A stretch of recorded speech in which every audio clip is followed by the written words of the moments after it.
Hey there for everybody that's joining us. Welcome. We are just getting started. This is a very big experiment for us. But welcome to our first ever Fuck-Up Nights Zoom edition. You are all able to kind of hang out and chat with each other. Sabrina here, my partner in crime up there, Sabrina Coutinho. I want to introduce our speakers, which I'll do a formal introduction of, but that's John Eric Henry to my, I guess, right, Ari Takata Vasquez and Vijay Maroda.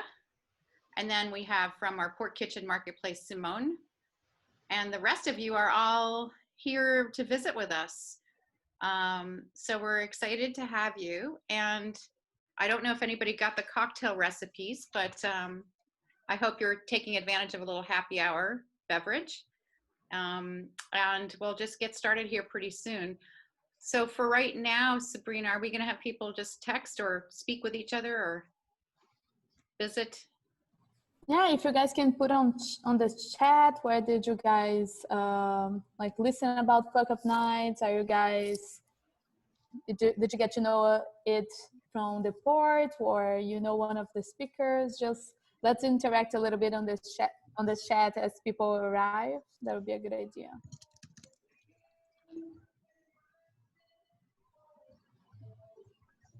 So, let's see. Oh, Hoodline. Great. Oh, Chrissy attended one of the sessions at the port. Oh yeah, we miss having it here. We do. We're going to try to make it worth your while because we can't actually give you refreshments. So we have some interesting things we're going to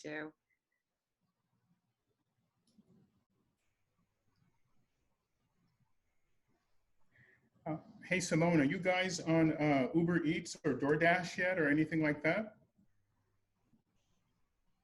Not at this time. The website is being constructed right now, and I think through Square, which is our point of sale, we'll be doing. They have partnerships with some of those companies. So once the website is fully completed, we'll be able to access Square's partners with that. So we're just getting, we're hoping to engage people just kind of walking through the store, walking through the market, in that way currently. Yeah, thank you. I was able to get some fresh kale and lemons and some other things. And so I've been making my own smoothies upstairs here. And so it was good. It's really good to have that. So I don't have to, find parking and then go to the store and blah, blah, blah. So you can run downstairs and buy some fresh produce. And it's really been helpful and very helpful on my waistline and my healthy eating commitment that I made in January. I'm still working on. This was not the year for a healthy diet commitment. Good point, Ari. Good point. We're just going to pretend it didn't happen. 2020 didn't happen. The extra 20 pounds didn't happen. None of it's real. Erase it from our memory banks. Right. Yeah, we have Emily joining us. She said she's the organizer of Santo Domingo Fuck-Up Nights. Oh, that's fantastic. Do you want to talk a little bit about it, Emily? Like unmute and say hi to us. Yeah, you're unmute. Yeah. Hi. Hi, Emily. Welcome to Oakland. Hey. I used to host Santo Domingo. I think it was maybe from 2016 to 2018. Oh, cool. Where would you guys host it? Like in different places or? We built a partnership with Emily, I think your connection's kind of we're having a It was like the remix version. Tropical. They had the connection a really cool basement, so it was really good for like the setting. It was like Okay, well, Emily's video and audio is falling off. Yeah. Who else here has attended Fuck Up Night somewhere else? Oh, No, these are? Sorry guys, give me 1 second. I'm gonna mute you. Yeah, who else has come over to Fuck Up Night when we used to host it here, and hopefully we will continue to host it here. Anybody Fuck Up Nights veterans here? Any first timers? I think someone said it's their first time. Babu Kutala. Yes. This is my first session. Looking forward to it. Yay, great to have you. That's great. I'm sorry we couldn't meet in person. Yeah. This is my second attendance at the Sports Fuck-Up Entrepreneur Night. I really appreciate you guys putting on such a venue. I think as entrepreneurs, it's going to be very challenging to learn some of the pitfalls, and a lot of times we have to make mistakes ourselves. And like, it's great that you guys provide this accelerated learning community experience. I really commend that this continues. Yay, thank you, Aaron. You guys. Yeah, so. Okay. You can go ahead, Karen. No, you go ahead, Sabrina. No, I was going to say we have 24 people online already, so maybe we can get started. We sure can. Let me share my screen.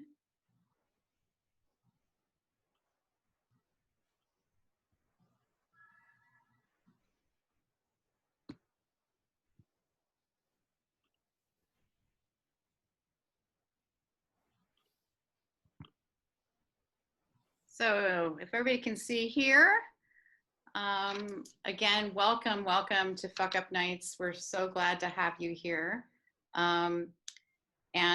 You're part of a very long-standing tradition. Fuck Up Nights is actually an organization that's been around for a long time, and we're going to talk about that. And for the before we do that, I just want to give a shout out to our sponsors here, which is the Port Workspaces and Port Kitchens Marketplace. So I think Sabrina is our community manager here at Port Workspaces Kaiser Mall. And we're going to show a few pictures of this space, and she's going to talk a little bit about it. I don't know if people raise their hand if they've been over to Port Workspaces, but we are a 4-location, Oakland-grown, Oakland-born, independent co-working organization. We have lots of great places to work. We have tons of spaciousness. We are open for essential activities of an essential business, and have been. Because we offer mail and packages, but we're really thrilled to have people come and visit us. And Catherine, our sales manager, is online as well, and she can give you a virtual tour if you want. We're also offering a really special thing for anybody on the Zoom who would want to try it out. We'll give you a free pass for a day pass for co-working. So Sabrina, I'll let you. Sabrina, by the way, is from Brazil originally, and she joined us as an intern over a year ago. And we now hired her, and she's pursuing a graduate degree in marketing. And we're just thrilled to have her here. She knows our port community really well, and we love her. Thank you, Catherine. Thank you, Karen. Yeah, like as you can see, like some of the pictures, we are making out the arrangements here to welcome people back, and to also like be ready for all the essential businesses that are working from the port. Like Karen said, we are offering mail services and virtual mail now, so doing everything we can to support the business here in Oakland. And like she said, I'll post on the chat here, and you guys can email Sabrina at portworkspaces.com. So you can schedule a day pass with us. We have a great rooftop terrace here, great place to work a little bit, like get out of the house a little bit, but without the safety of being socially distanced, because as Karen said, like we have 60,000 square feet here at Kaiser Mall and this amazing terrace. So feel free to email me. Someone asked Eric, it's in downtown Oakland. We are in 20th Street, right next to Lake Merritt in the Kaiser Center, super close to the BART. So if you're not Oakland based, I will put my email on the chat. Feel free to email me if you want to schedule a day pass. We can schedule a day. We can show you around the space. And yeah, like we'll be happy to have you guys join us. And we're very excited to host this edition of Fuck Up Nights. Again, we would make it in our beautiful garden view room here. Hopefully we'll be able to do it again sometime soon. So yeah, I'll post my email here. Feel free to email me, and then I'll get back to Karen so she can introduce you to our amazing speakers tonight. Great. So first of all, I want to actually switch things over to Simone. And Simone, if you can actually, oops, I'm a little stuck here. I'm trying to, there we go. So Simone, this is the Port Kitchens Marketplace, and Simone is the bar manager there. And Simone, can you talk a little about this? Maybe you want to switch to that speaker. Yep. Can you guys hear me? Yeah. All right, awesome. So yeah, Port Kitchens Marketplace, you know, with originally the space was set to be more of an event space, you know, kind of a community, you know, comedy nights and live music and things of that nature. But with all of the changes that have happened, we've kind of, you know, switched gears a little bit. So one of the things that Jack London Square doesn't really have a lot of is retail, you know, where you can get like pick up some lemons or, you know, some produce or, you know, even a you know, container of milk. So we're trying to have that to be our focal point right now. We will be also doing cocktails to go. We have, you know, beer, wine, spirits, cocktail kits, things of that nature, but someplace that you can walk in and kind of grab and go. We just got notice of the variants from the county today, that Alameda County, because, you know, over the weekend we were told that we couldn't do outside dining, but now that we're back up and running, on that will be, you know, right now I have a friend of mine who came by to grab a beer, and she's enjoying a beer on the outside right now. So we're hoping that we can engage people on that. They can, you know, sit outside and socially distance appropriately and have some refreshment. And we'll also have some meal kits and like grab and go salads and things of that nature. So you can come in, grab something from the refrigerators, and we'll have also in the next couple of weeks, once we do our grand opening, we'll have some folks doing bagels, and Mark is going to be doing he's going to be doing his version of gravlax. So the bagels and gravlax, and then we have another group that's going to be doing chicken sandwiches. And so we're slowly ramping up. We'll have a coffee purveyor on site every day from like 8 to 2 to 3, depending on the business. So, you know, we'll have different ways for people to engage the space, come in and, you know, enjoy some refreshing beverages and food, and be able to sit down and really, you know, kind of create a little community down here. Simone, so I was going to say that I know you are a super cocktail aficionado and know a ton about all kinds of spirits and cocktails. So if people want to go down there, if you are actually in the Bay Area, I know some of you are pretty far away. This is at 101 Broadway, right where Broadway actually runs into Embarcadero, right at the foot of Jack London Square. And Port Kitchens is part of the Port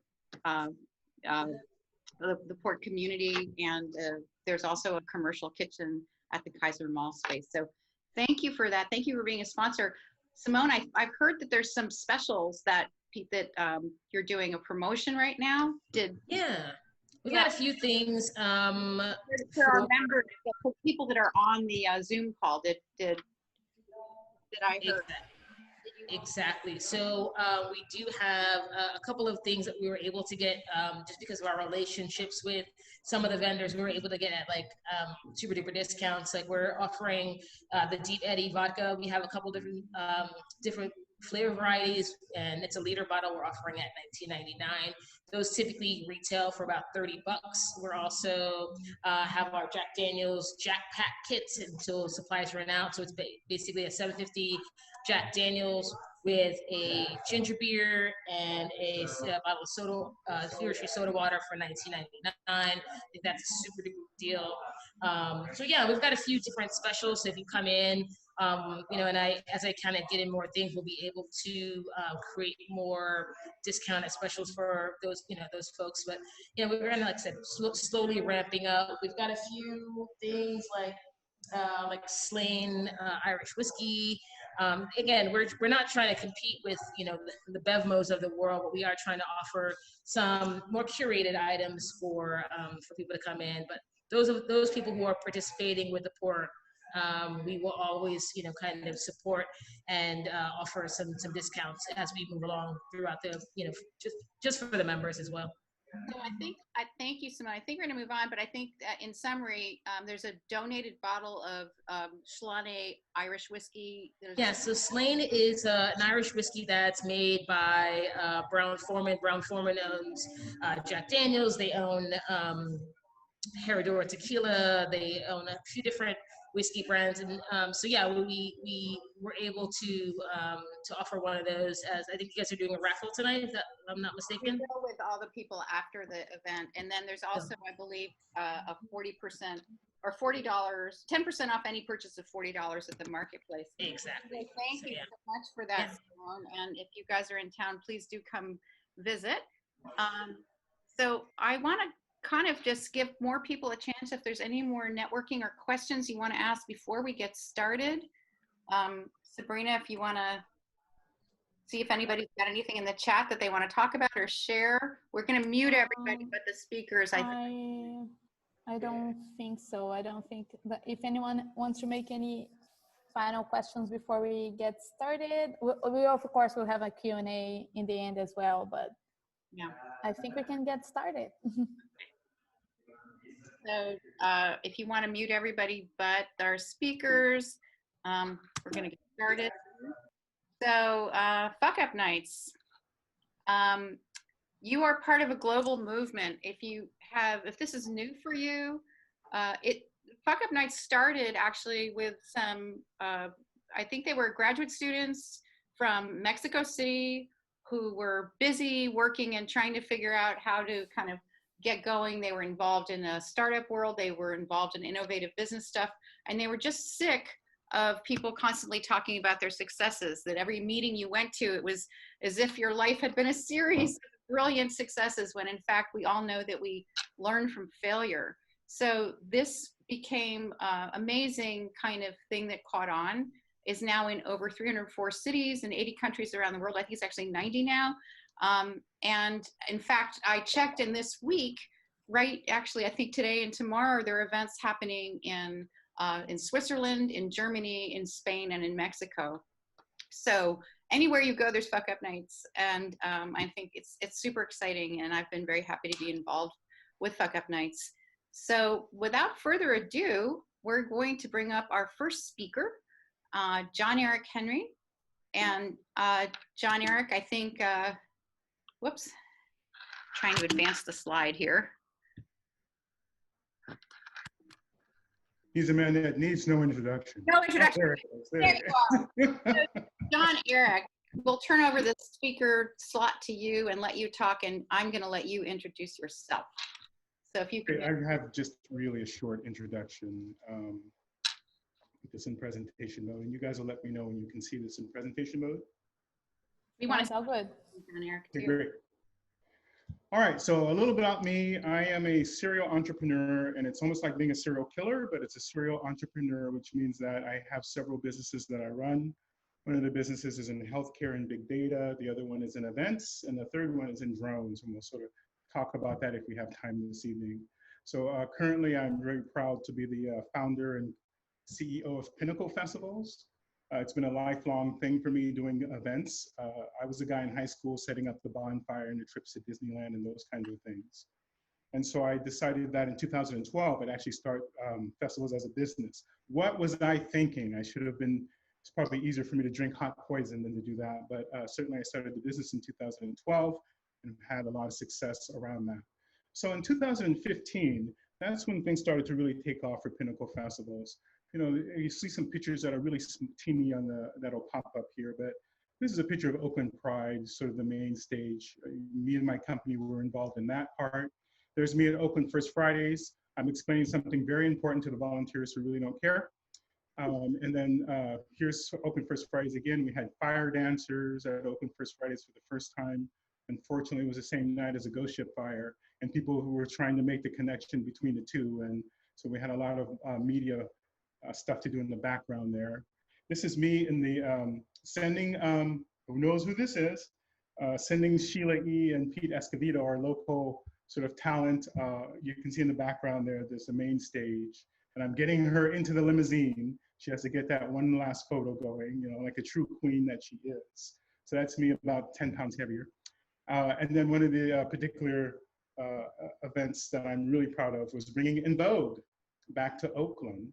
I got them for a dirt cheap price here. They were just coming out of a lawsuit and to decide who is going to get rights to music or not. And so this has been an incredible pass. And in 2015, I really, you know, got my legs going. I'm like, this is really good. It's time for me to grow this event and to grow more. So what I did was I assembled a team of extraordinary people. So extraordinary partner number one that I brought in, and I'm purposely not saying their names because they could be on the phone call.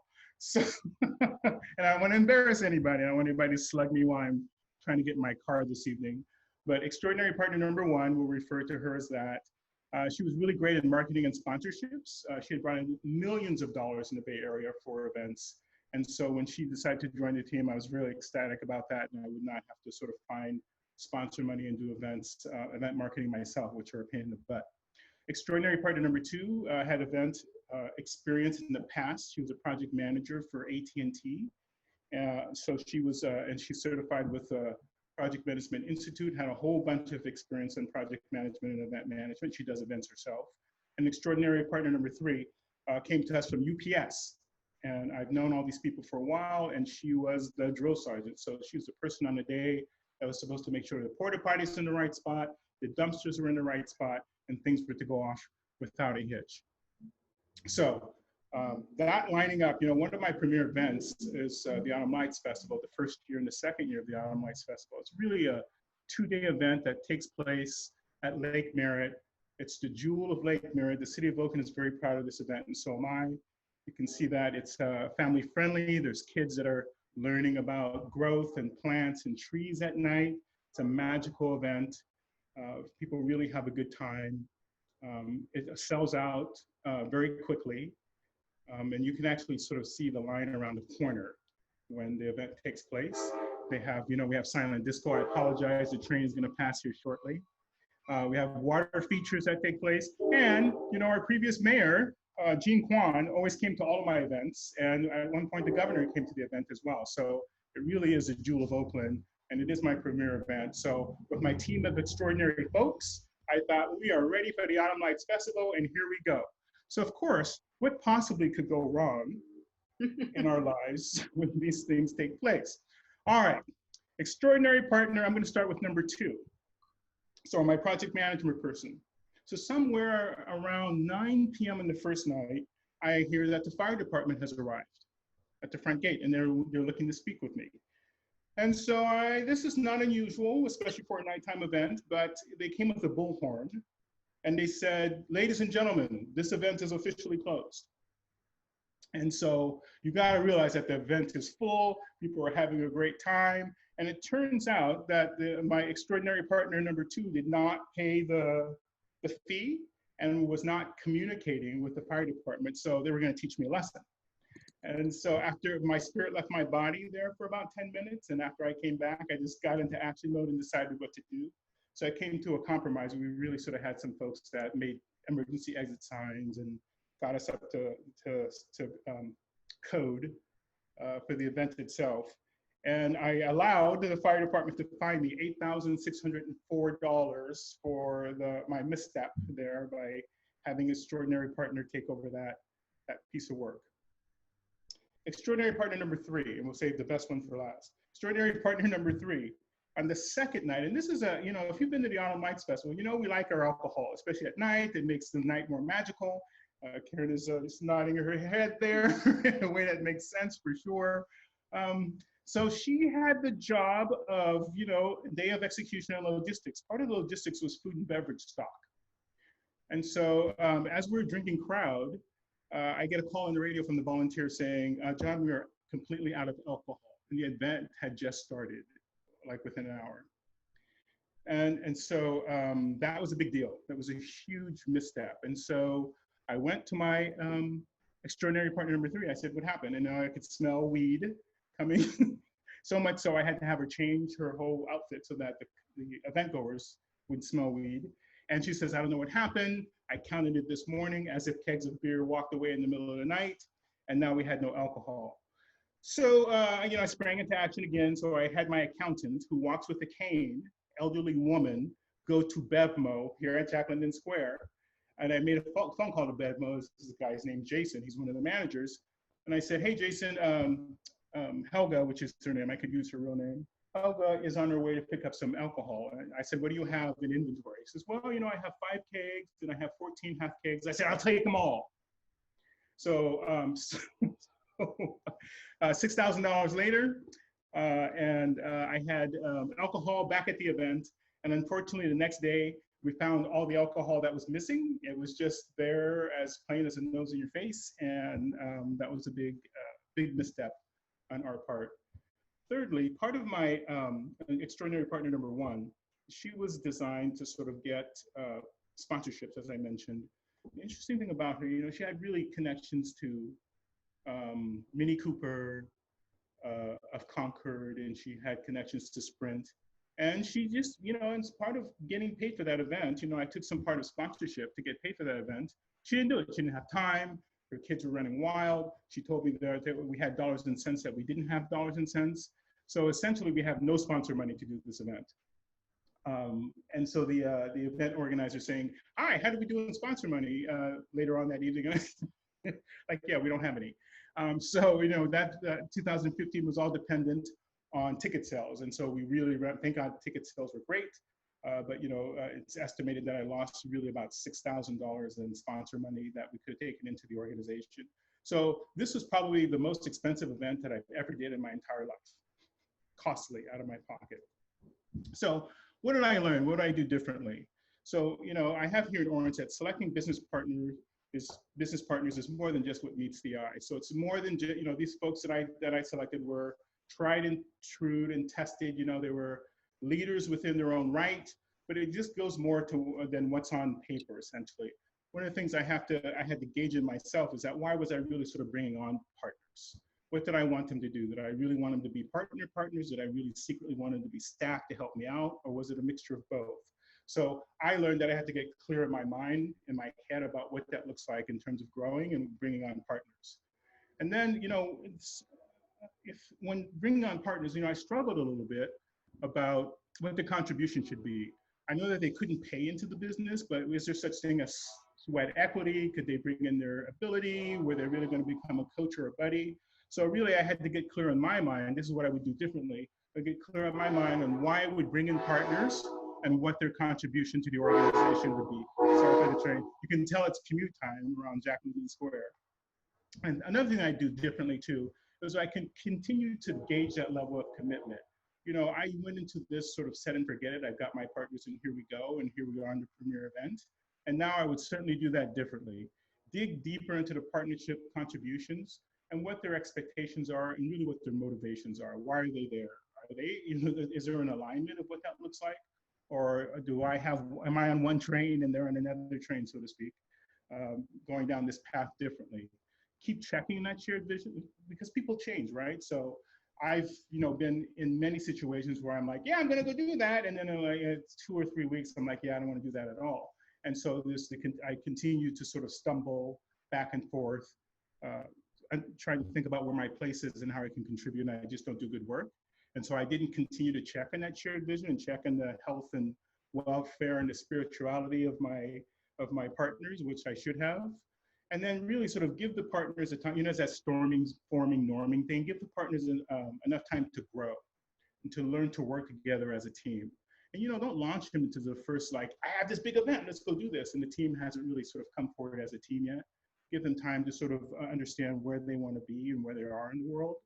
One of the things that it seems like a small thing, the last bullet point here, is to really always have food and snacks at event planning meetings. Folks were doing this initially, my partners were contributing during dinner time, and I did not sort of have sort of dinner on the table. And I expected people to sort of be like the entrepreneur like me that works all the time and, can do this because they're motivated. But, when I'm asking folks to come after work, it's good to have like a bottle of wine from downstairs, or it's good to have food or snacks so people feel that they're valued. And so I added this little bit of a top part of this slide that says the end of the story. The end of the story did not go well. So all of my partners, I had to get rid of them, in the non-academic term. But I had to do some preemptive work, unfortunately. I thought, and they did, go to all of my customers and tell them what an asshole I was.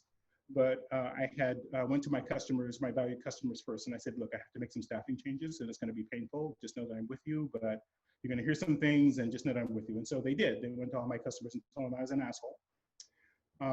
And so really, I guess the moral of the story is sort of really understanding about business partners, relationships, and how to take care of people, and what people need, and really come to Jesus myself conversation about how to make the business go, and how to connect with the folks in the community and myself around business growth, getting the business strategy from one point to the next kind of thing. So some final thoughts around that. Do you folks have any comments or questions for me about what, I know we went through that rapidly, but hopefully we got the points through. And Thank you so much, John Eric. That's awesome. So Sabrina, if you can unmute people, we'll just see if we can actually do this football kind of way. If not, we'll put it in the chat. But I think anybody that wants to ask a question. Yeah, can you guys, I think there's a raise your hand. Oh, Adi has a question. Ari, if you want to ask your question to John. Sure. So how are you with these extraordinary partners now? Do you cross the street when you see them, or are you good? Yeah, it's a great, yes and yes. So it's been a rough few years, and we have some mutual respect for each other, and we do sort of, before we're crossing the street, and now we sort of pass each other on the street and don't say anything to each other, and now there's a nod, and pretty soon there'll be a handshake, and then hopefully by the end of 2 years there'll be an embrace. But it was a painful experience, and that's a great question, and it's still in the process of healing.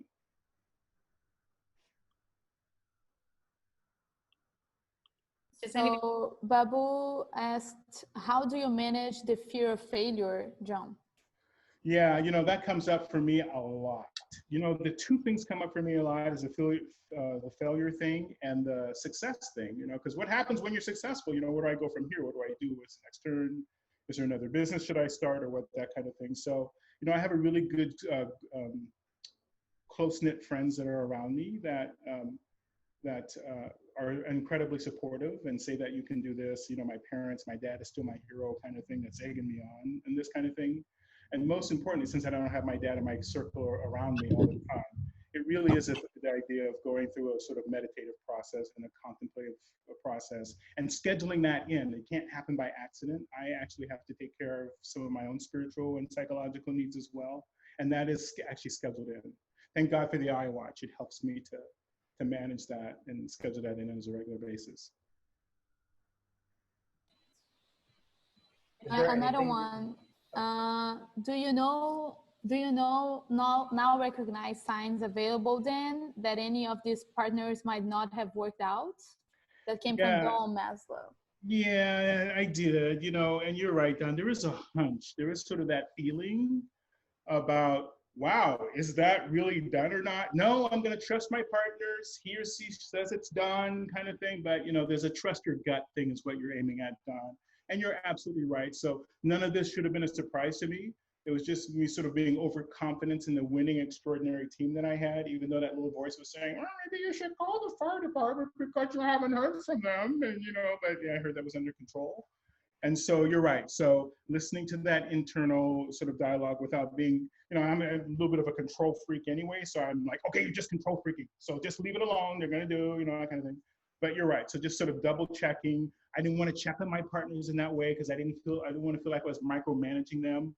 But there are ways to bring up those conversations in the project timeline to say, what are the deliverables and how's that going? And are you going to get this done? And then sort of checking and rechecking. So it was not a set and forget it thing whatsoever. Thanks for that question. It's really important. Do anyone else wants to make a, were you going to make a question, Vijay? Okay. So, yeah, do you want to go over to the next speaker, Karen? Oh, I think Erin had a question. Erin, do you have a question? I did. I'm going to force you to talk about what you're doing now because it's super cool. So you're doing something with events that's quite different than what you were doing. Can you say something about that? Yeah, if you guys can still see my screen, it's a really, really tiny picture.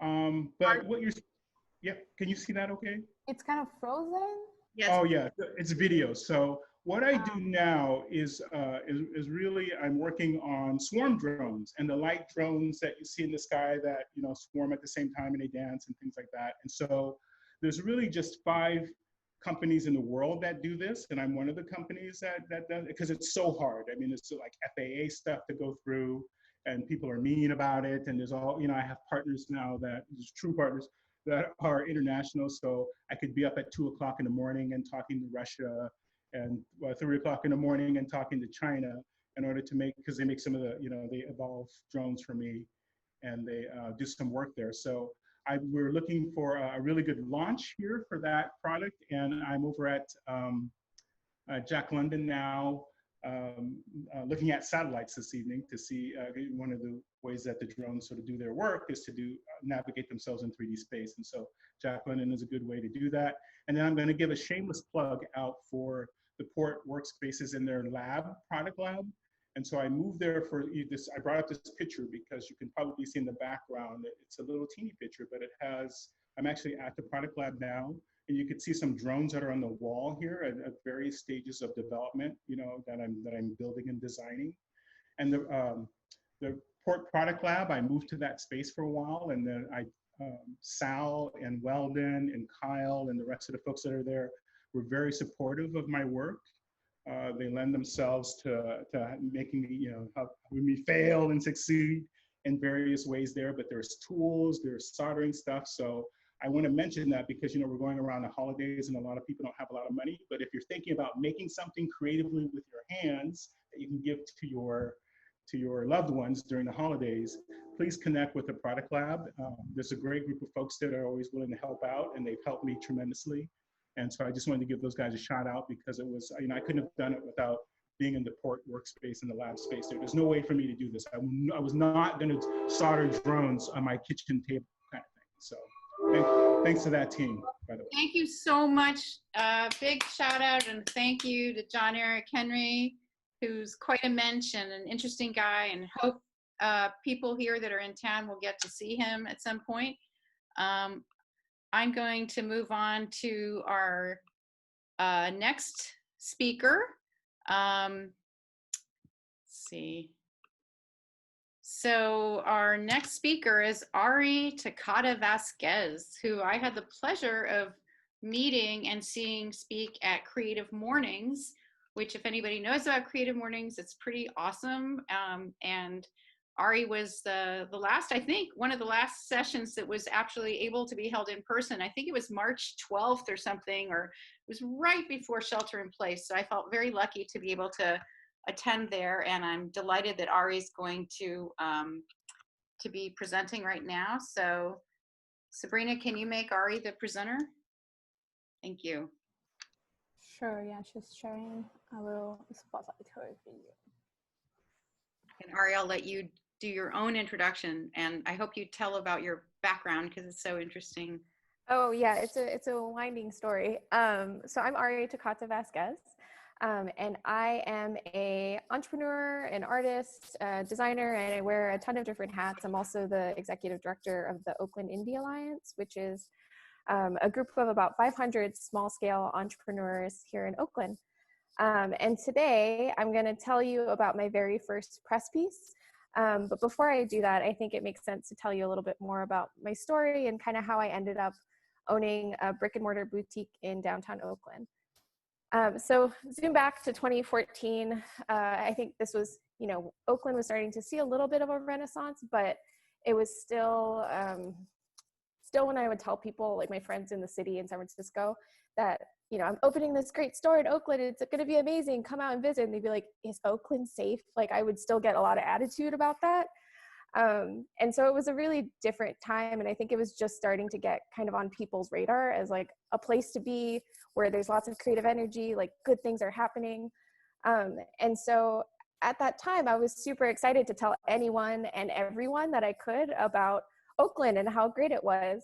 And part of why I was so pumped about Oakland is, based on my background, even though it's a little counterintuitive. I did my undergrad degree actually in architecture and my master's in city planning. And from architecture school, I really thought, this is me at USF, which one of our other speakers is a professor there.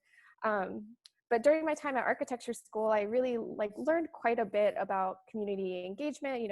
USF's a Jesuit school, so they're all about giving back. And what I really loved about that program was that I was able to work with real clients and do real things with our community members. We actually built stuff and we designed stuff, and we weren't just, existing in this bubble. And so with that kind of background, I was like, well, I know architecture can do a lot for developing cities, but there's so much more involved to cities. They're so complicated and messy and complex and interesting. And so, after undergrad, I decided, okay, architecture can do a lot, but we need to be able to do more. So I decided, instead of, just getting a job or taking on a hobby, that I would go to grad school. So I went to UC Berkeley and I got my master's in city planning. And I had done 2 reports actually on Oakland specifically. And it was, directly from my research and from that data that I was able to see what an amazing investment Oakland is. We have literally the most transit rich downtown in all of the Bay Area. We have no building height limits in downtown. It's just this place that was so ready for development, so ready for growth. And the only thing that was really holding it back was perception. And so I had done, a report on, for the economic development department. I had actually done my thesis on outdoor public space in downtown Oakland. And I was super pumped about, all the things that could happen in my neighborhood, because I also live here in downtown Oakland. But I did get really disheartened with the way that planning happens. Coming from USF, working on real community projects, I was really disappointed actually in Berkeley. So hopefully no Berkeley people here, but I was really disappointed that we didn't do a lot of actionable work in our neighborhoods. And I really didn't like the top-down approach that comes from city planning. It's all very bureaucratic, it's political, it's removed from the people that are actually experiencing these different interventions. And so that's why I decided to be, kind of a little bit of a crazy person. And after finishing 2 degrees, decided to just be an entrepreneur instead. But I did all of that knowing, based on my background in planning, in architecture, seeing this as a really fantastic opportunity. So come 2014, I had this chance to actually go and do it, to start my own business, open up my own brick and mortar shop. And I was so pumped about it. And I was willing to tell anyone and everyone about how great Oakland is and that they should come to my store, that I finally, after 2 or 3 months being open, had somebody reach out to say, hey, we want to interview you because we're talking about Oakland's Renaissance. And I was like, hell yeah, of course I'll talk to you. I'm screaming at everyone I know about Oakland and how great it is. Why wouldn't I do an interview with you? So I go ahead and start this interview. We're having a great conversation. We literally talk for probably an hour, and I'm sharing all these ideas. I'm telling them oh yeah, here's the data that you can use in your article. Here's a place that I can point you to in terms of resources. And basically I did this interview, and this was what the quote came out to be from that hour conversation with my super passionate, information about Oakland. He took quote, "I guess I wish there was more diversity, but at the same time, I'm glad there aren't as many storefronts that are boarded up." Womp. Like, he took like the most boring thing. I think it was even said kind of in an aside, because I had just literally finished telling him about all these great initiatives that are happening. You know, we have redevelopment, we have, you know, reinvestment in our public spaces. And he was like, "But what do you think about the bars here in Oakland?" And I said, this is what my response was, because I had just told him for like 20 minutes about all the other initiatives that were amazing. And this is the quote that gets in there. So this was the first, you know, major, like, I don't know, it just was super deflating, because like, this is just such a wet blanket of a quote from all the great things that I told him. And then the second part of that quote was, "I live in a pretty new apartment complex and there are still sex workers on the corner despite all the development. It's slowly changing the perception of Oakland as a grimy city." Here's what happened in that actual conversation. The first part of that first sentence, I was actually just telling him like, yeah, I live and work in this neighborhood, and even though it's still, you know, changing a lot, like there's still some parts of Oakland that are the same.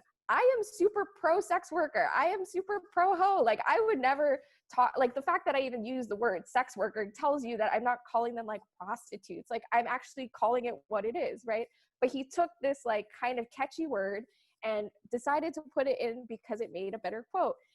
This is after, again, giving them so much more information about Oakland and the development and all the really interesting things.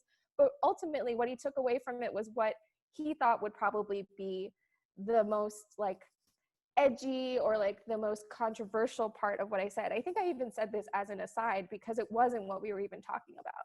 So from this experience, I really did learn a few different things about talking to media. And the first one is, reporters are not your friend. They're getting a story. And ultimately, like, that's what their number one is. They don't care about you. They don't care about nuance all the time. And so make sure you don't overshare, because I thought we were having this great conversation that we were friends now because we talked for an hour. We are not friends. The second thing that I learned is to do your research on what they've written before. I was just so flattered to have been asked to do an interview that I didn't do any research. After I looked up the dude, after he took this kind of crappy quote, and all of them were super anti-development. They were very like wet blanket stories about how Oakland's doing everything wrong. Like, had I researched them first, I would have said like, fuck you to this interview, right? Like, I didn't need this.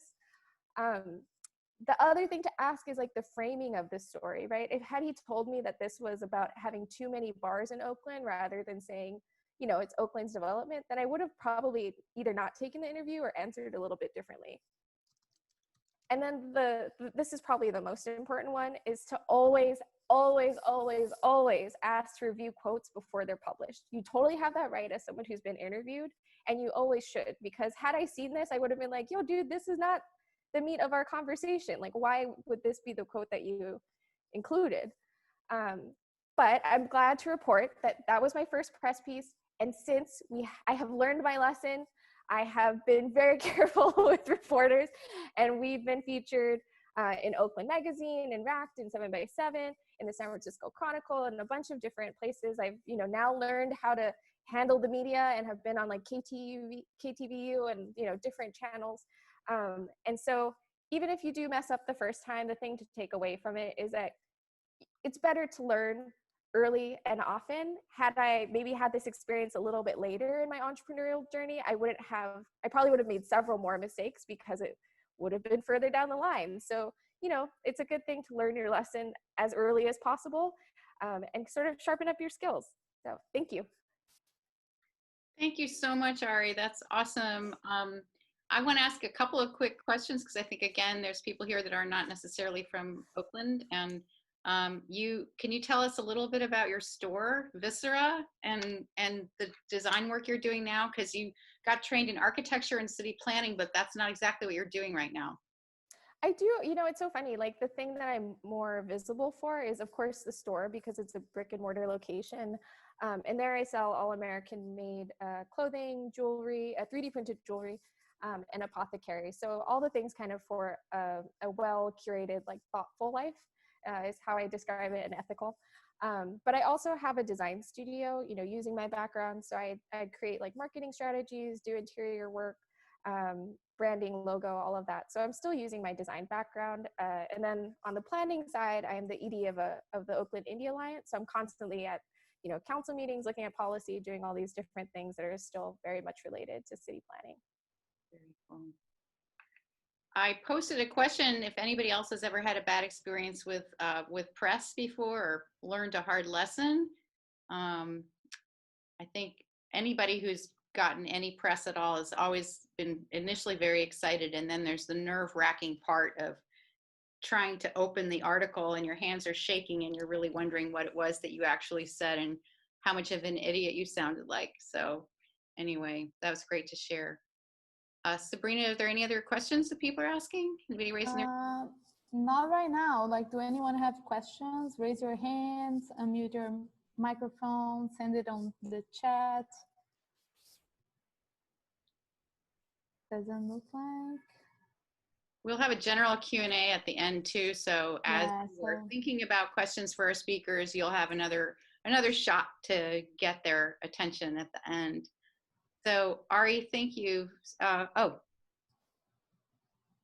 Eric is asking, how has the pandemic affected your plans?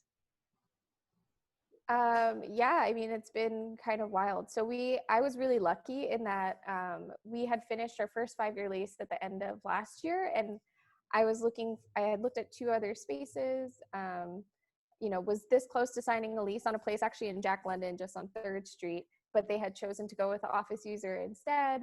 And so I felt incredibly lucky that fell through, because I'm not in the position of trying to open a new store in the middle of the pandemic. I would have been opening March 1st. And the other kind of weird thing in terms of timing is I also stepped into the role of executive director for the Oakland Indie Alliance March 1st. So somebody out there in the universe is like looking out for me and putting me in the right place where I'm supposed to be. So it's been wild, but I'm feeling really, really lucky. That's terrific. Again, thank you so much, Ari. There's another question. Saul asked, I know you're working on COVID response on behalf of Oakland small business community in a role with OIA. Can you share a bit about that? Yeah, we're doing a ton of different things. Thanks, Al. Most people haven't heard of Oakland Indie Alliance, but what they have heard of is our campaign called Keep It Oakland. So we have those little stickers that you've probably seen around. So we've been doing a ton of promotion of our small businesses by launching, a directory to tell people how they can put money directly into small businesses' pockets, whether it's, a GoFundMe, buying gift cards, ordering caviar. We've also done a broken windows repair fund after the protest. We raised almost $170,000 from individual contributions. So over 2,000 people giving, our average contribution being $70. And then we also now, and you all are getting a little bit of a sneak peek because I'm not announcing this for another week and a half, but we are raising a COVID recovery fund for small businesses. So we're doing as much as we can to save, the people who really make Oakland what it is, give it its energy, give it this vibrant life. And I can't imagine coming back into a world where small businesses don't exist. We might as well, I don't know, be in the middle of nowhere. So it's really, really important that we do as much as we can right now to help small businesses. Well, thanks again, Ari. And I think we're ready for our next speaker. Get this up. So our next and our final speaker of the night,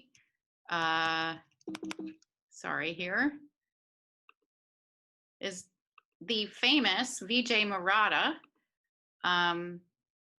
And I'm really excited to have Vijay join us.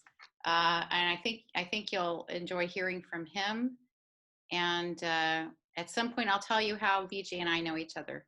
But let's go for it. And thank you. Welcome, Vijay. And please introduce yourself and let us know who you are before you get started with your presentation.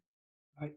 Great. Will do. Thanks so much, Karen, for inviting me to participate. I feel like Karen's been asking me for a while, and I said I have so many fuck ups to talk about. It's hard to choose just one, but it'll be fun. I'm going to share my screen now. It'll just take a second, and you'll see my presentation come up, and we'll get started.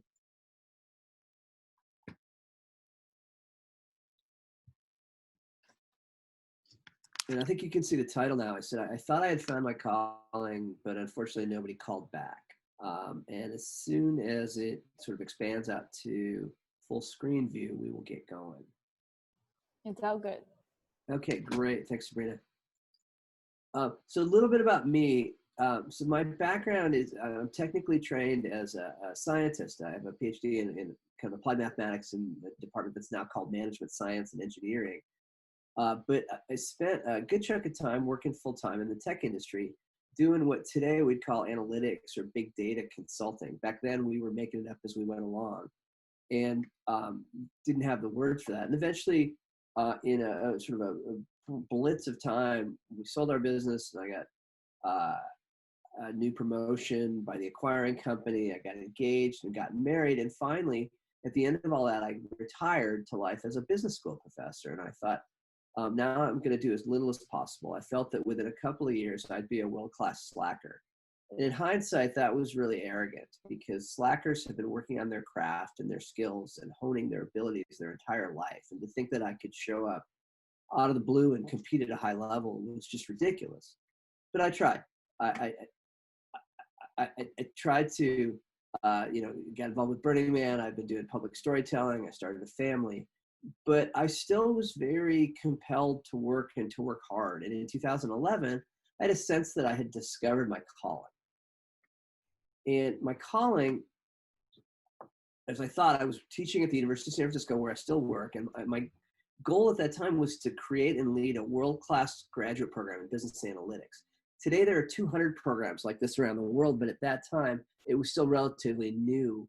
And I was really excited about it.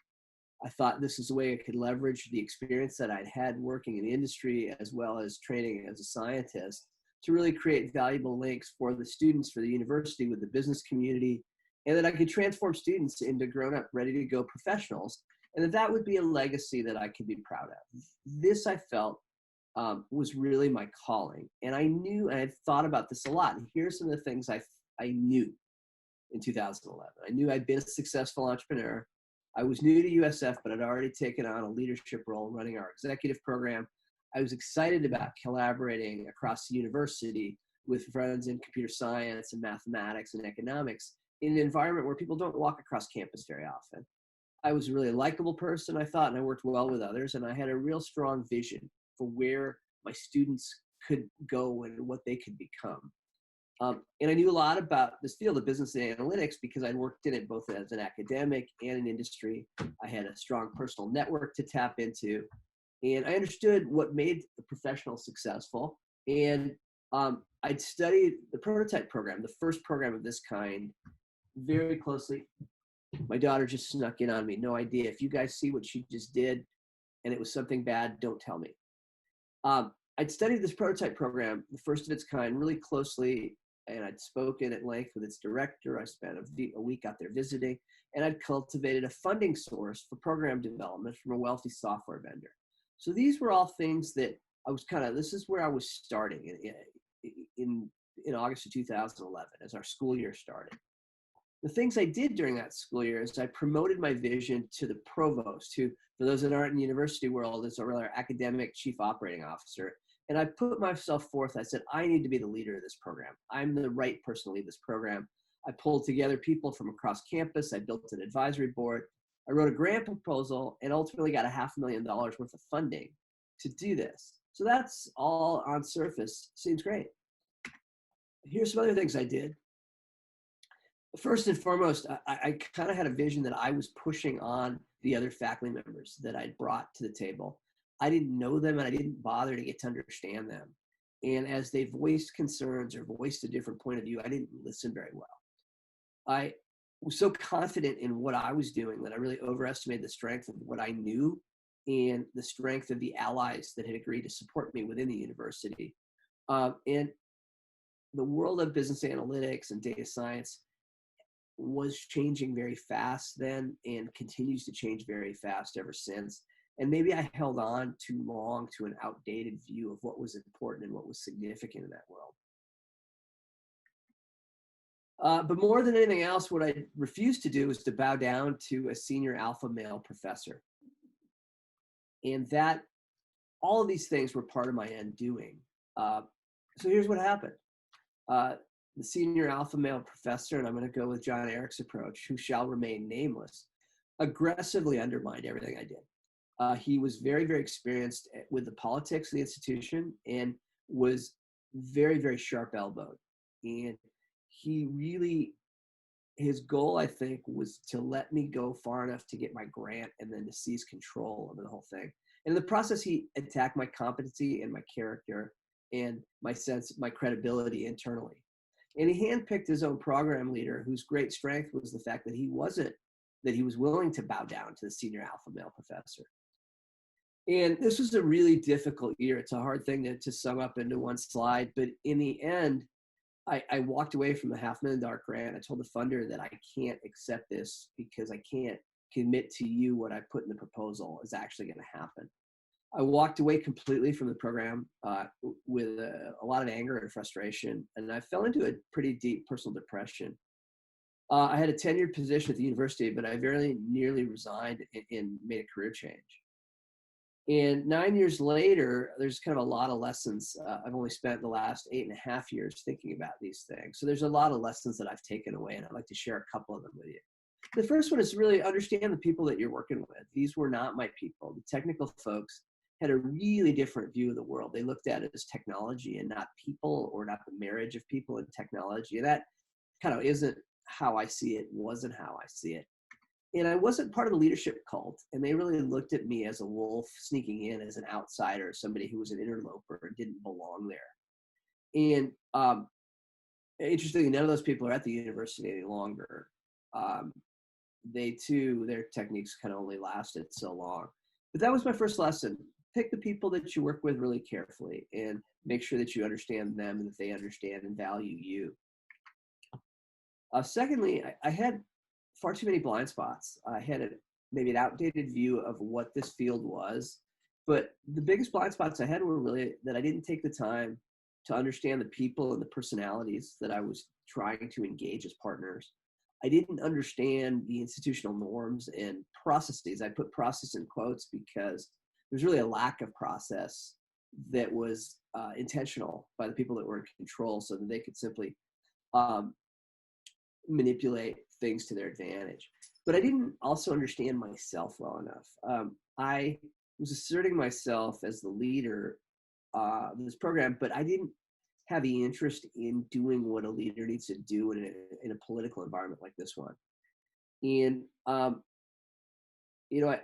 then in the end, I walked away in anger, and that may have been a bad decision as well. It may have been a case of cutting off my nose to spite my face. But I did learn quite a bit about myself in the process. The first thing I learned is that I wasn't excited about power. I was much more excited about doing something that was new, that hadn't been done many times in many places. I was impatient and maybe less than thorough in terms of understanding the landscape that I was trying to operate in. And I learned about some things that I don't care about. The content of the program was far less important to me than what we were doing to develop people outside the classroom. And I wasn't interested in personal power, building an empire.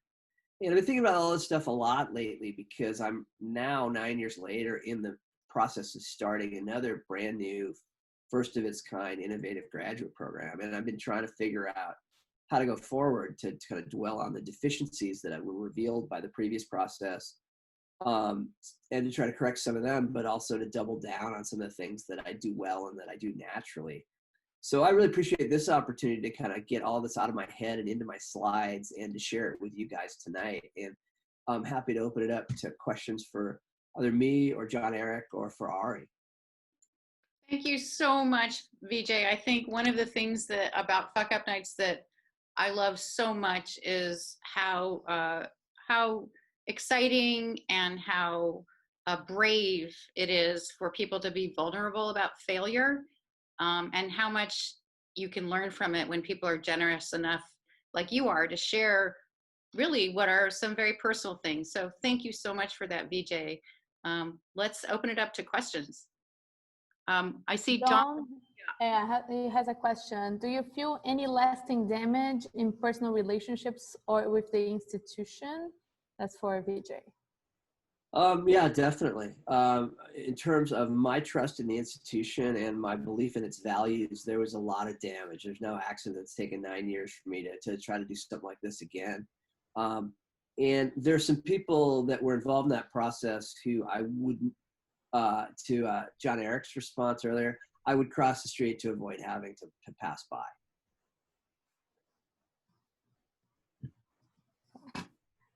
Does anyone have questions to VJ? You can raise your hand, unmute your mic, post it on the chat, whatever looks better for you. Do you think universities are more resistant to change, VJ? It comes from Eric. Yes, I absolutely think universities are much more resistant to change and have a very fixed idea of what is correct and not correct. And we live in a world now that's changing really fast, and I feel like universities are not adapting at anything resembling that rate. Sometimes hard to find allies who want to make changes and who want to respond to new situations. In particular, I feel like universities and everybody else that was in the business of being an expert 50 years ago, lawyers, doctors, accountants, we used to hold and own the knowledge and the information. We would dole it out to you in little bites, and we would charge you a lot of money for it. Well, now all of that information is available to you online. We no longer control the information, we no longer control the knowledge. And our job has changed. Our job is to contextualize it, to give you frameworks to process and integrate it, and to help inspire you to take advantage of it. And I don't think universities, like a lot of experts, have kept up with that change in the dynamics. So that's a long answer to a very short question. Thank you. Thank you. And Shivani asked, what is your current process of picking the people around you? Well, it's been great to hire new faculty members, having been at the institution now for 11 years, 12 years, to have a chance to hire great new faculty members has made a big difference. And to have been at the institution for a longer period of time and gotten to know people much better before inviting them to be part of my dream. And I think that is really something I took from John Eric's presentation, that same lesson as well. Yeah. I think we can actually open this up now to anybody asking questions from Ari, John Eric, also from VJ. So yeah, there was one for Ari right in the end of the. Wait, there's another one for VJ. What have you learned about managing people who don't get to pick from your team? To make your expectations of them very narrow and very specific, and to leave yourself some margin for error if they let you down in space. Great. And then comes another one. When choosing those to partner with now, thinking back, what would you have done differently? I feel like I want to send that one to John Eric because his story was about the extraordinary partners, and I've been talking like crazy. Yeah, so for me, I think there was a person that was in the room, Dawn, sort of asked that question. And I think, it's, for me, it was, I guess it's 1% for me is the paper and, what they can do, what they bring to the table. And it's 99% your gut. Use your experience, trust your medicine, as we used to say when I was in 911. And if it's not going to work out, don't go with rose-colored glasses. This is sort of your business. You gotta understand what the feeling is and what the vibe is, and give the person the opportunity to shine or not to shine, and then make quick actions about that. I hung on too long based on friendship because I heard my friends, right? And so to get rid of my friends and to not trust my friends meant something very deep to me. And so I've learned now about sort of partners, friends, and what the expectations are. And so that's what I would sort of say about that, is to really trust your gut and trust your gut quick. And Ty also asked, do you think that part of that was ego? Is that for John Eric, Ty? When you talk about ego, it's got to be for me, but it's probably for all of us, really. But I'll go and then I'll let my partners go. Yeah, for me, it was about ego for sure. You know, I was literally like on the top of the world, as they say for the Titanic. And, you know, I thought that I had the team and I had the best players possible, and I didn't listen to myself. My ego was my enemy, as it says in the Buddhist principle. And so even though I was getting signs from my ego, but it was a thing where my ego got the best of me. And it's still, you know, you can probably see it's still hurtful for me today to talk about it, and very painful to talk about those relationships, but it really was an ego-driven thing. And so to be humble and come and meet people on their level and understand what's in their head and what's in their heart was really important to partnerships. And then DJ and Ari, if you guys have some wisdom. Yeah, I mean, I'd say my fuck up was like all ego, right? I thought I had such good information, and they just heard about all the great ideas that I had, and of course they were interviewing me for that. Like, nah, they just needed somebody for the story, right? And like, so that was all my ego, thinking that we had this great conversation and that was going to actually make it in, thinking that they were somehow going to prioritize like my vision or my ideas. Like, nah. Yeah, I guess the thing I would say is that there's something egotistical fundamentally about this idea that your calling appears as if on cue. I think you work and you follow your instinct and you grope and you stumble around, and eventually your calling emerges. And I think there's a kind of whole lot of ego in saying, oh my God, of course I'm the Messiah. I'm the Messiah. I'm the one who must lead these people to the promised land. Right. And Ty had asked earlier today if for Ari, like if you are from Oakland, like wondering, the question was, sorry, are you from Oakland? I ask this because I'm curious as to why you chose Oakland to have your brick and mortar.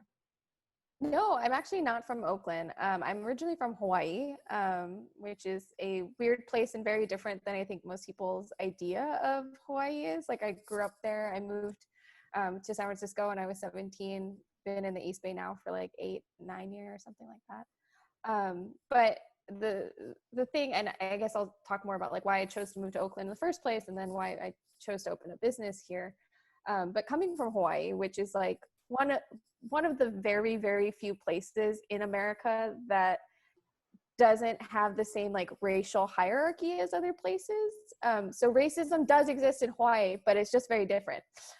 So it's not so white-centered. It's actually, I mean, because, you know, the history of Hawaii is very complicated. There was literally a monarchy that was illegally overthrown. Hawaii has, you know, of course, for the Native Hawaiians, always had a very strong resistance to this colonization. And so when I came to Oakland, I was like, oh shit, you all are here too. We're fighting the same struggle. And so it really felt like when I moved here, like, these are my people. And you know, I'm Puerto Rican, Black, and Japanese. Like, look like all the things in Oakland, and it was one of the few places that I was like, all my people are here. Like, it was the only place that I felt like I really found that was enough like Hawaii, but still a city. And so it just felt like I came home. Like, this was the right fit for what I really wanted for my life. And so, you know, of course, having like loved being here and having felt like I found my, like, where I belong, I was like, well, hell yeah. Like, I need to invest in like my own community. So I chose Oakland knowing that I was seeing something that maybe other people might not have been able to see from their perspective. You know, again, when you look at just the data, like, Oakland makes so much sense. And now we're seeing that, right? Like, we're seeing all these big tech companies come here, but it's always been great. It's always had these same phones. It's just other people weren't able to see it until some other people brought it to light, right? And even within that, I mean, obviously there's lots of complications about displacement and gentrification, but when I opened my store, I also decided that I'm not going to be in one of the hipster, like cute neighborhoods. Like I'm in the middle of downtown. Like I was on Broadway, right between 15th and 17th. And I would still have people be like, why aren't you in Temescal Alley? And I'm like, cause I don't want to be there. There's enough there. I want to have stuff for downtown. And even the space that I moved into had been vacant for 30 years in the middle of downtown, 2 blocks from the BART station. Like, just crazy availability of amazing investment, and the only thing standing in the way is the perception. So that's why I chose Oakland. It was just such a no-brainer. It's a place that I love, and I should invest my money where I've gotten so much from Oakland. I owe it to Oakland to give a lot back. That's amazing. And then another question from Aaron, directed to VJ. How do you see the future of school of data changing? How do you see the future and responsibility of schools evolving, and the future of big data changing? So they're like, wow, there's a lot going on. Yeah. Sorry, I think those the first ones that was trying to practice. So let me tackle the first and the third together. How's that? I feel like it kind of connects to my previous answer, that now that information is very, very available at the tip of your fingers through the web, for us to continue to justify the prominent position we have in the culture and the financial costs associated with colleges and universities, I think we have to be very intentionally transformative. And what I mean by that is we need to think hard about what kinds of experiences we create for students that enable them to grow, as opposed to just dispensing knowledge. And that is super exciting for me, because it sort of plays to my desire to not be in a box. But it's also, and we sort of need to kind of face it, it's just a lot more work. Experiential learning, hands-on learning with coaching and mentoring and scaffolding for all that is a lot more work. It's a lot different kind of work. Conversely, I don't spend a whole lot of time at the copy machine anymore, and that sort of element of the job is no more. So I definitely see it changing to more experiential learning that's designed with the intent of transforming the student and a growth that they can feel. And that's something that is a lot of work and is iterative, and we're never quite there. We're always kind of tinkering and toying with what should we do next? How do we make this a richer experience?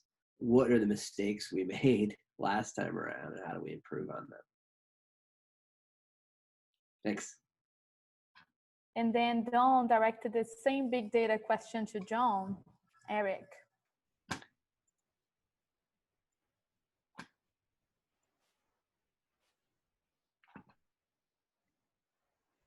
I think you're muted, John. Okay, now I'm unmuted. There you go. Yeah. Yeah, I'm like VJ a little bit. It's interesting that we've come along a parallel path. His is, really from the academic side,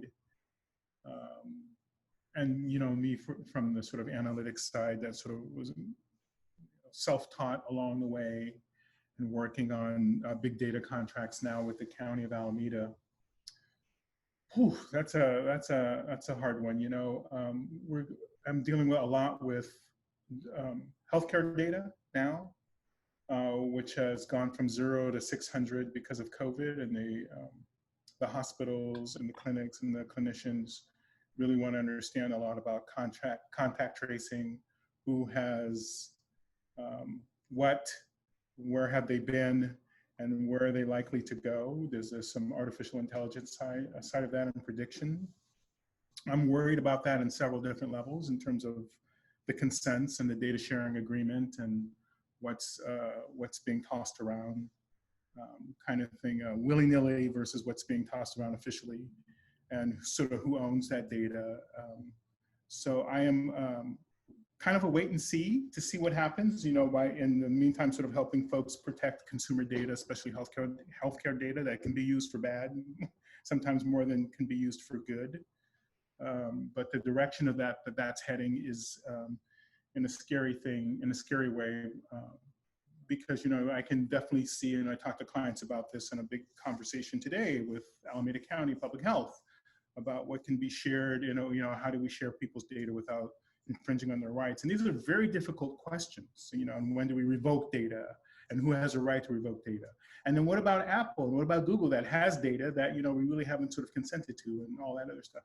So it's a really, I think the best and the most interesting parts are yet to come. So hang in there. And I don't have the answers for that. I just have some considerations and some thoughts about how that works or how it's going to work, and a little bit of say-so about how that works and that's going to work. And so I can just say, you know, it's an incomplete answer, but stay tuned, because I think the best is yet to come. It's ahead of us.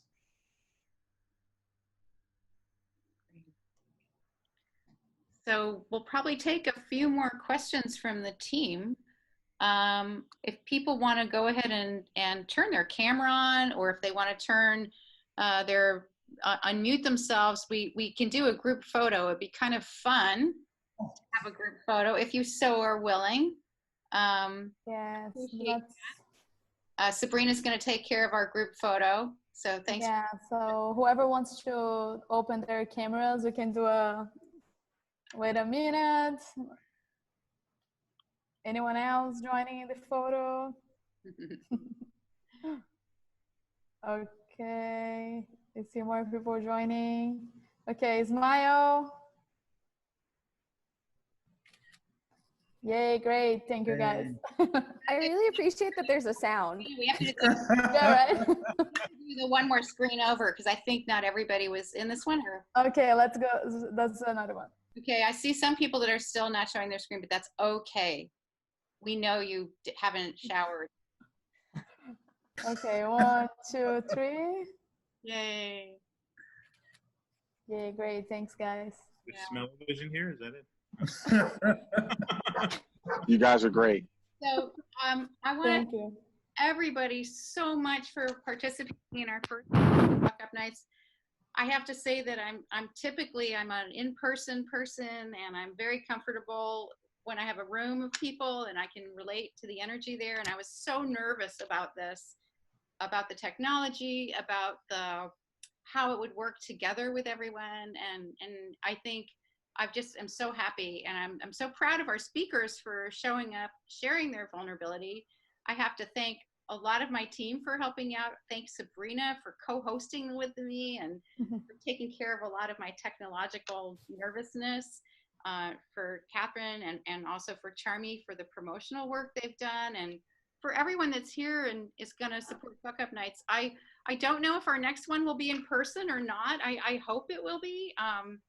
But we'll definitely keep doing these. And if you are a potential speaker who's willing to talk about your business failure in front of people that you don't know, that would be wonderful to know about. So please reach out. And also stick in the chat too for a second, because there's a couple of things I think Sabrina will list again, her email. So if you want to take a virtual tour, or you want to actually have a free co-working day, then we can. And also, if you're interested in taking advantage of the Port Kitchens Marketplace, 10% and we'll all be raffling. We'll be raffling everyone off from the Eventbrite list, from the people that were here today for that, what sounds like a pretty fancy bottle of scotch. So Will you be notifying people using the Eventbrite list, or should we just keep our eye open on social media? no, what we'll do is we'll add everybody that was here to our Fuckup Nights list so that we can share with you about the next time. I'll be proud to be on the Fuckup Nights list, right? Yeah, you're going to have to be on the Fuckup Nights list. Everybody that's here is I'm still fucking up, so I definitely. There you go, man.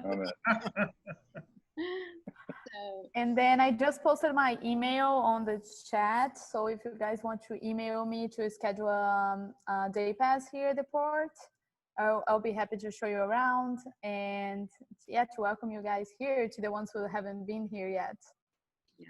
I'm really curious about that awesome library behind you. Yes, it's actually, it's an incredible library. I'm known for my selection of books, and I'm known especially for the extensive color arrangement of the library. You'll see that all ordered Is in fact. by color. I love it. I was wondering that myself, actually. I was like, Beautiful library. very colorful there. It's wallpaper, but Oh yeah, John Eric is saying, Karen, you did not say how you met VJ. so VJ, can I say? I think you're free and clear. Okay. Although I think, you know, the more interesting thing would be to make something up and see if they buy it. Oh, well, no, actually, no, I don't think I will. So VJ and I are in the same Burning Man camp. So I met VJ when I was first involved with the particular camp that I'm with now, and as you can tell, VJ and I are not going to Burning Man because we would never have participated in this. We'd be too busy packing at this point. Yeah, Right? absolutely right. And I think Mark Sawicki, the Synapse conduit, is on the call. So yes, we have some burners here. And in the meantime, I just want to say thank you so much for spending this July evening with us. I'm Karen at portworkspaces.com, so I'm also available if you want to connect with me for any reason.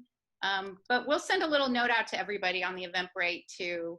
And again, thank you so much to our speakers. Thank you, Sabrina. Thank you for the team that helped out. And thank you for all you guys showing up. We'll see you next time. Yeah, thanks for creating the space. Thanks, Karen. Thank you so much. Thanks, everyone. Good night. Good night.